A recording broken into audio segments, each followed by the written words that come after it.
Hello everyone, welcome back to my YouTube channel. So in this particular session, we'll be talking about Porter's 5 Forces model, one of the most popular modules of strategic management. ये एक ऐसा model है जो कि बहुत ज्यादा use हुआ है practically as well as theoretically. More importantly as a student मुझे लगता है अगर आप स्ट्रैटेजिक मैनेजमेंट पढ़ रहे हैं या कॉर्पोरेट स्ट्रैटेजी पढ़ रहे हैं, you can not leave this topic. आपको ये टॉपिक आप छोड़ नहीं सकते क्योंकि हर एग्जाम में ये टॉपिक बहुत ज्यादा पूछा जाता है. So let's understand what is this Porter 5 Forces model. Let's begin. So the first question is obviously what is the objective of this model? इस मॉडल का ऑब्जेक्टिव क्या है उसके बारे में बात करते हैं. The objective of this model is to determine the level of competition in the industry. अब हमें पता है कि इंडस्ट्री क्या होती है. जब बहुत सारी कंपनीज जो सिमिलर तरह के प्रोडक्ट्स बनाती है, जब वो एक साथ ऑपरेट करती है तो वो इंडस्ट्री का फॉर्मेशन ले लेती है. तो एक इंडस्ट्री में कंपटीशन को डिटरमाइन करने के लिए ये मॉडल बनाया गया था कि किसी पर्टिकुलर इंडस्ट्री में कितना ज्यादा कंपटीशन है, ज्यादा है या कम है, वो आप इससे डिटरमाइन कर सकते हैं with the help of this model. Every industry is driven by different competitive forces. Her industry में कॉम्पिटिटिव जो फोर्सेस होते हैं वो वैरी करते हैं. हमेशा हर इंडस्ट्री एक जैसे नहीं चलती. फॉर एग्जांपल अगर स्मार्टफोन्स की इंडस्ट्री को देखें वो अलग तरह से चल रही है. अगर हम किसी मैन्युफैक्चरिंग इंडस्ट्री को देखेंगे, टेक्सटाइल इंडस्ट्री को देखेंगे, वो अलग तरीके से चल रहा है. हम ऑटोमोबाइल्स को देखेंगे तो वो अलग तरीके से चल रहा है. तो हर इंडस्ट्री में जो कॉम्पिटिटिव फोर्सेस हैं उनका भी जो स्ट्रेंथ होता है वो भी वैरी करता है. हमारे लिए ये समझना बहुत जरूरी है कि किसी इंडस्ट्री में वो कॉम्पिटिटिव फोर्सेस कैसे काम करते हैं. The model helps in measuring the strength of these competitive forces. ये मॉडल आपको ये भी हेल्प करता है डिटरमाइन करने में कि what is the strength of these forces. ये जो कॉम्पिटिटिव फोर्सेस हैं इनका स्ट्रेंथ कितना ज्यादा या कम है वो भी आप इस मॉडल से निकाल सकते हैं. The stronger competitive force in the industry is the lesser attractive is the industry. जितना ज्यादा इन कॉम्पिटिटिव फोर्सेस का स्ट्रेंथ बढ़ेगा उतना ज्यादा वो इंडस्ट्री लेस अट्रैक्टिव होती जाएगी. लेस अट्रैक्टिव मतलब उतना कम प्रॉफिट बनेगा उस इंडस्ट्री में. ऑन द अदर साइड जितना कॉम्पिटिटिव फोर्स वीक होगा उतना ज्यादा आपकी इंडस्ट्री जो है वो आपके लिए फायदेमंद होगी, प्रॉफिटेबल होगी. तो द क्वेश्चन हियर इज कि इतनी बार मैं कॉम्पिटिटिव फोर्सेस की बात कर रहा हूं, तो सबसे पहले हम ये समझ लेते हैं कि what are these competitive forces. तो पोर्टर ने अपने मॉडल में कहा था कि देयर आर 5 कॉम्पिटिटिव फोर्सेस जो किसी भी इंडस्ट्री को डिटरमाइन करते हैं. तो what are those 5 competitive forces. The first is rivalry among existing player. The second is called the threat of entry. Third is bargaining power of suppliers. Fourth is bargaining power of buyers. And fifth is threat of substitutes. तो ये वो 5 ऐसे pillars हैं. These are the pillars of competitive forces which act as a competitive forces in a particular industry. So let me explain each of them in detail. Let's begin with the first one, and that's called threat of new entry. This force determine how easy or difficult it is to enter into a particular industry. As a company अगर आप किसी भी industry में जाना चाहते हैं तो हर industry में जाना आसान नहीं होता. एक सिंपल सी बात है, मैं आपको एक सिंपल एग्जांपल देके समझाता हूं.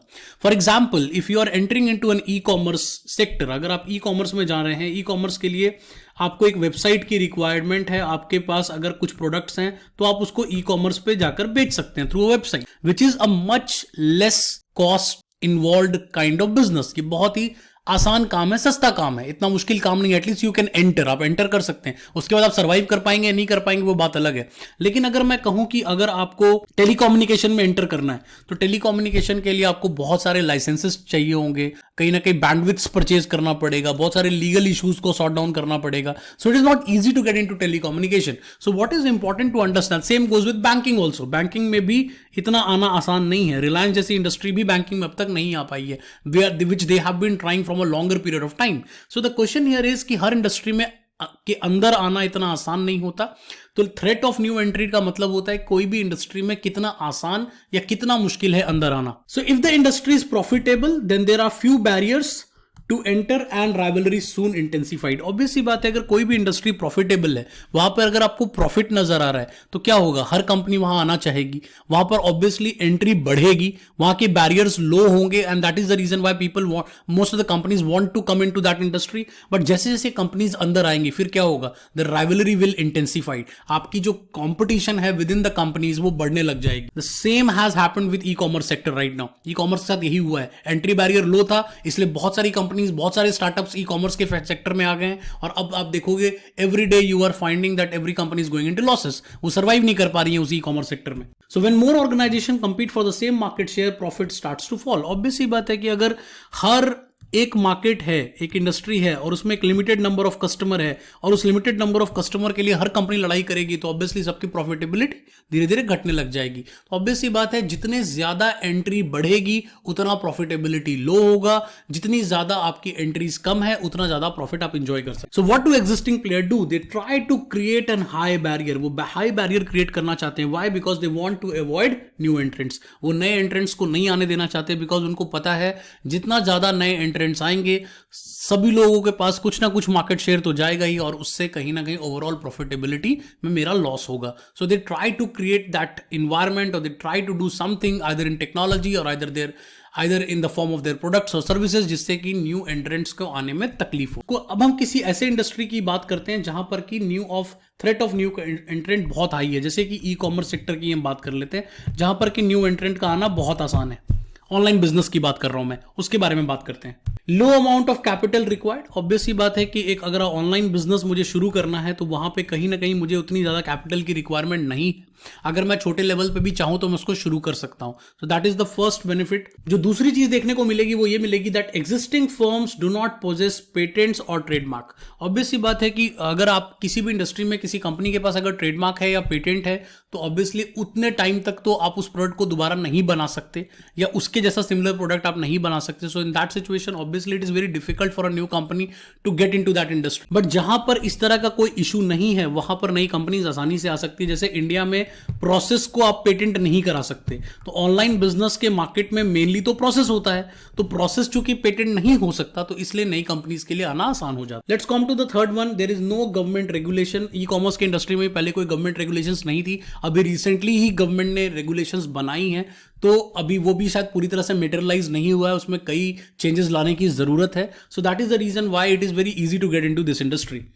Next we have customer switching cost is very low. Customer easily switch कर सकता है, कस्टमर आसानी से एक प्लेयर से दूसरे प्लेयर के पास जा सकता है क्योंकि उसको पता है कि there are so many players. अगर बहुत सारी ऑनलाइन बिजनेस खुल जाते हैं तो मुझे पता है कि मेरे को प्रोडक्ट यहां से नहीं मिलेगा तो वहां से मिल जाएगा। And that is the reason why जो कस्टमर का स्विचिंग कॉस्ट है वो लो हो जाता है। When you lack customer loyalty also, तो ऑब्वियसली जहां पर कि कस्टमर लॉयल्टी भी बहुत लो है, कस्टमर इजिली स्विच कर सकता है, उसके पास ऑप्शंस बहुत हैं।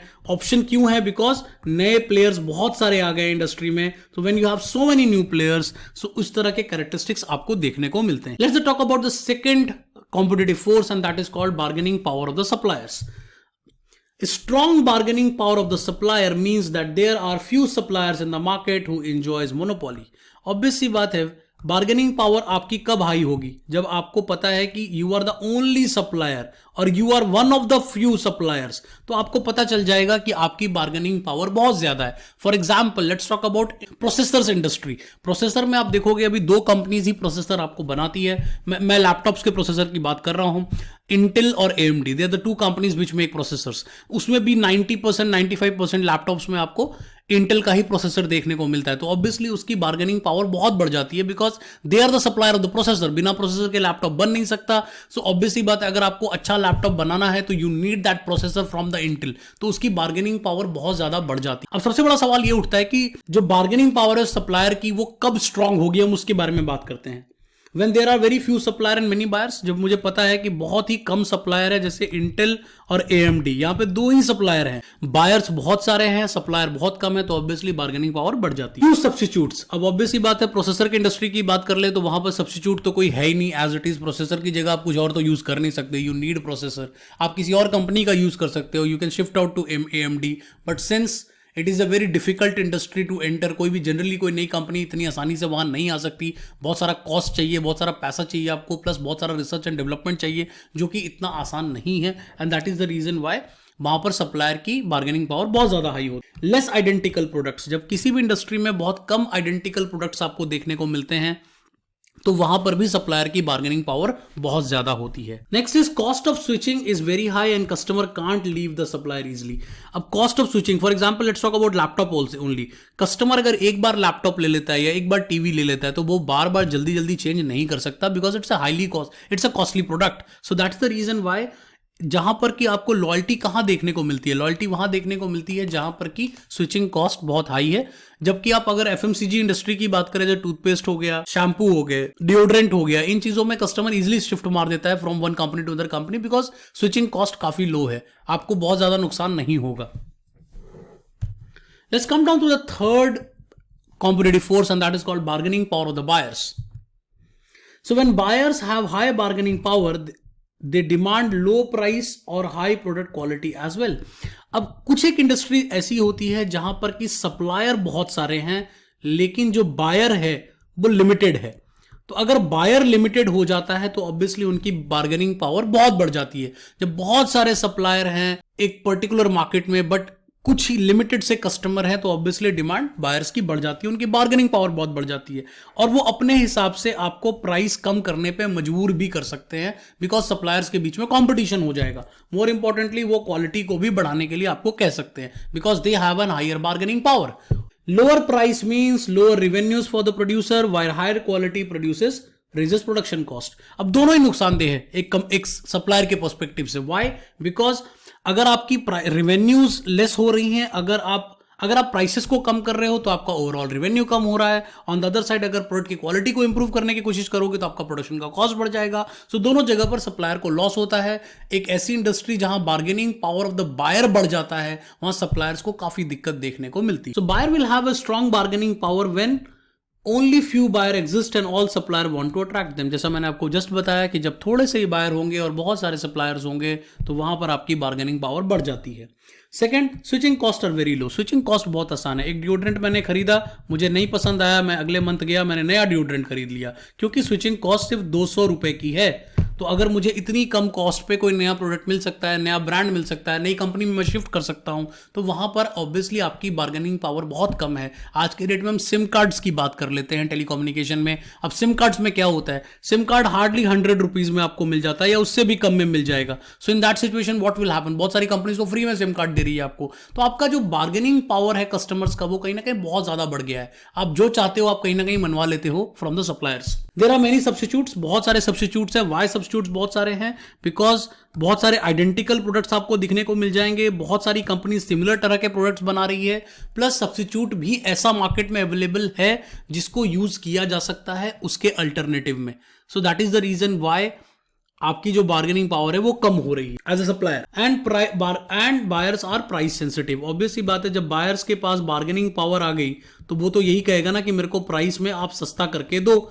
आज के रेट में स्मार्टफोन्स की इंडस्ट्री में भी यही हो रहा है। स्मार्टफोन्स में कंपटीशन बढ़ रहा है, सप्लायर्स जो हैं वो बहुत लिमिटेड से हैं, बायर्स भी कहीं ना कहीं अब जो मेट्रोपॉलिटन सिटीज है वहां पर भी लिमिटेड होते जा रहे हैं। सो इन दैट सिचुएशन कंपटीशन इतना ज्यादा बढ़ गया है कि आपको उसमें प्राइस कट करके बायर्स को अट्रैक्ट करने की कोशिश करनी पड़ रही है। Let's talk about the fourth competitive force and that's called threat of substitutes. So there are some industries where there are no substitutes, while in some other there are close substitutes. कुछ एक ऐसी industry होती है जहां पे कोई substitute नहीं होता। आप जो प्रोड्यूस कर रहे हैं that's the only choice you have. There is no other option available to you. For example, the processors. I told this example earlier also. On the other side, there are close substitutes. For example, अगर मैं चाय नहीं पीऊंगा तो मैं उसकी जगह coffee P लूंगा. So they are close substitute to each other. Say substitute means that there is a likelihood of your customer finding a different way of doing what you do. तो जो भी कस्टमर जिस तरीके से भी किसी काम को कर रहा है, फॉर एग्जाम्पल एक्स तरीके से कर रहा है, तो उसके पास एक सब्स्टिट्यूट तरीका भी है, दैट इज कॉल्ड वाई। तो अगर फॉर एग्जाम्पल मुझे ए पॉइंट से बी पॉइंट तक जाना है, तो अगर मुझे बस लेके नहीं जाएगी तो मैं ट्रेन से चला जाऊंगा, अगर ट्रेन से नहीं जाऊंगा तो एयर ट्रैवल करके चला जाऊंगा। सो मेरे पास ऑप्शंस हैं। तो अगर मेरे पास एक सब्स्टिट्यूट अवेलेबल है तो ऑब्वियसली उस इंडस्ट्री में मेरे पास मेरी जो एज अ सप्लायर मेरी बार्गेनिंग पावर कम होती है और एज अ बायर मेरी बार्गेनिंग पावर बढ़ जाती है, बिकॉज मेरे पास ऑप्शंस बहुत ज्यादा है। A substitute that is easy and cheap to make can weaken your position, threaten your profitability also. ऐसा कोई भी सब्स्टिट्यूट जो कि आसानी से मार्केट में अवेलेबल है, सस्ता भी है और कहीं ना कहीं इजीली कस्टमर को मिल जाएगा, तो वो आपकी प्रॉफिटेबिलिटी को नुकसान करा सकता है एंड आपकी पोजीशन को भी नुकसान पहुंचा सकता है। द बेस्ट एग्जांपल जैसा मैंने आपको बताया, that is T versus coffee. अगर टी आपको नहीं मिलेगी तो आप कॉफी से काम चला सकते हैं, because they are substitutes to each other. This solves the same kind of need. The fifth and the last competitive force is rivalry among the existing players. So let's talk about this now. The big question is how many rivals do you have? किसी भी industry में अगर let us suppose आपके पास 10 rivals हैं, there are more than 10 rivals, and on the other side there is an industry where there are only 3 players. यहाँ पे सिर्फ 3 ही rivals हैं, तो आपके लिए ऑब्वियस ही बात है यहां पर मुझे नुकसान होगा, यहां पे मुझे फायदा होगा, बिकॉज यहां पर कम प्लेयर हैं. अगर ये मार्केट बड़ी होती है या ये मार्केट का साइज बड़ा होगा तो मुझे यहां ज्यादा प्रॉफिट बनेगा. यहां पे क्या होगा, कंपटीशन इतना बढ़ जाएगा कि मेरी प्रॉफिटेबिलिटी बहुत कम हो जाएगी. Second question is who are they. सबसे बड़ा सवाल ये उठता है कि अब ये हो सकता है कि यहां पर 10 प्लेयर हैं लेकिन इनका जो स्ट्रेंथ है वो कम है. स्ट्रेंथ मतलब ये छोटे छोटे प्लेयर्स हैं. तो अगर ये छोटे छोटे प्लेयर हैं तो मुझे ज्यादा नुकसान नहीं करेंगे. अगर मैं एक बड़ी कंपनी हूं तो मैं इनको इजिली क्रश कर सकती हूं. ऑन द अदर साइड अगर मैं इस इंडस्ट्री की बात करूं, यहां पे हो सकता है 3 ही प्लेयर है बट वो तीनों प्लेयर बहुत डोमिनेंट है. For example look at telecommunication, जहां पे रिलायंस है, वहां पे आदित्य बिरला ग्रुप है, वहां पे एयरटेल है. तो इस तरह की बड़ी बड़ी कंपनीज अगर ऑपरेट कर रही है तो ऑब्वियसली वहां पर वो सभी स्ट्रांग हैं और वो मल्टीपल बिजनेसेस में ऑपरेट करते हैं. तो वहां पर तो हमारे लिए ये जानना जरूरी है कि वो जो प्लेयर्स हैं वो किस उनका स्ट्रेंथ कितना अच्छा है या कितना ज्यादा है. What is the quality level of their products and services as compare to your. अब आप जो प्रोडक्ट बनाते हैं एज अ कंपनी और जो वो आपके कॉम्पिटिटर्स वो प्रोडक्ट बनाते हैं, उनका प्रोडक्ट और आपका प्रोडक्ट कितना सिमिलर है या उनका लेवल क्वालिटी लेवल में कितना डिफरेंस है. तो ये भी बहुत इंपॉर्टेंट है आपका जानना, बिकॉज उससे डिटरमाइन होगा कि एक पर्टिकुलर इंडस्ट्री के अंदर जो राइवलरी है अमंग द प्लेयर्स वो कितनी इंटेंस है या कितनी कम है. तो when the rivalry is intense, अगर राइवलरी बहुत ज्यादा इंटेंस है तो company will try to attract customer with aggressive pricing. Obviously आपको प्राइस कम करके कस्टमर को अट्रैक्ट करना पड़ेगा क्योंकि कस्टमर के पास बहुत सारे ऑप्शंस हैं, वो शिफ्ट कर सकता है. और आपको बहुत सारी मार्केटिंग भी करनी पड़ेगी जिससे कि आपके प्रोडक्ट की तरफ ही कस्टमर आए. जब मार्केट में बहुत सारे राइवल्स हैं, बहुत सारे प्लेयर्स हैं एक पर्टिकुलर इंडस्ट्री में, then your suppliers and buyers can go elsewhere and they feel they are not getting if they're not getting a good deal from you. तो ऑब्वियसली आपको अपने सप्लायर और बायर्स को काफी खुश रखना पड़ेगा, because the thing here is if अगर बहुत सारे राइवल्स हैं तो ऑब्वियसली उनके पास बहुत सारी चॉइस है, वो कहीं पर भी शिफ्ट कर सकते हैं. On the other side when you are stronger in the industry, जब आप ही stronger हैं और वो कम players हैं तो you can enjoy all the benefits, all the profitability of a particular industry. तो ये 5 ऐसे forces हैं जो determine करते हैं कि किसी particular industry में कितना competition है. अगर ये 5 forces आपके favor में जाते हैं तो obviously आपको बहुत फायदा मिलेगा. अगर आपके against जाते हैं तो आपको काफी नुकसान हो सकता है. So what you need to do, subscribe, like and share, and what I want to do is thank you. We'll be meeting in the next session very soon.